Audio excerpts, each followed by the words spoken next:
Court finds that the defendant has not met the burden of the affirmative defense of not guilty by reason of insanity, nor finds the defendant guilty of aggravated murder in counts 1 and 2.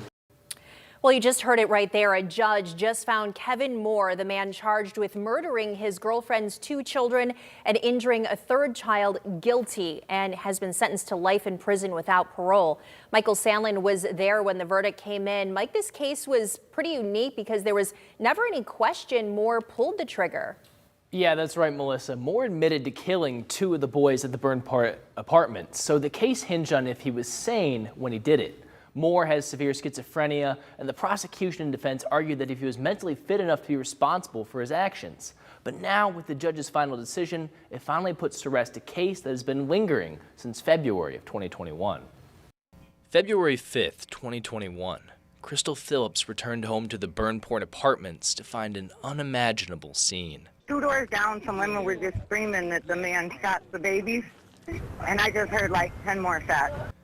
Her 3 sons had been shot by her then-boyfriend, Kevin Moore. 5-year-old Amir and 1-year-old Gabriel were dead, and 4-year-old Ashton Phillips was fighting for his life. Yet a 4th child, a young girl, was completely unharmed. Moore was charged with aggravated murder and was held on a $5 million bond. I'm a mother, so I cried for those kids. I was very upset that he had did that and that 2 kids lost their life in the process of that. Moore had been medically diagnosed with paranoid schizophrenia since he was a teenager and was allegedly medicated at the time of the killings. After his arrest, he was given multiple psychological examinations, and 2 of the 3 tests found him fit to stand trial. It was my conclusion that he was able to know the wrongfulness of his acts at the time they occurred, and that he did not meet the criteria to be found not guilty by reason of insanity. But Moore's defense insisted his lengthy mental health record proved otherwise, painting a portrait of a severely ill man who had almost no control over his delusions. Hey, look, he sees purple people. The TV talks. He's under surveillance. Body's going over a cliff. There's a person inside a dog. He hears things. He sees things. Things are crawling on him. However, the prosecution was adamant that if Moore was truly having a schizophrenic episode that severe, someone would have noticed it beforehand.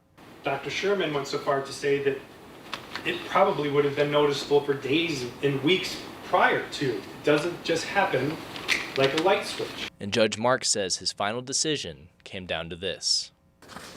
Dr. Sherman testified that while he fully believed Mr. Moore was suffering from a psychotic episode at the time of the shootings, he was not suffering from the kind of severe defect that would be necessary to prevent him from understanding the wrongfulness of pulling that trigger.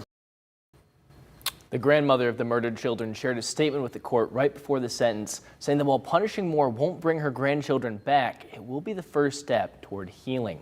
And at the end of the trial, Judge Mark said he would honor the defense's request to look for a prison facility that can help treat Moore's schizophrenia, so his remaining years spent in prison are at least productive.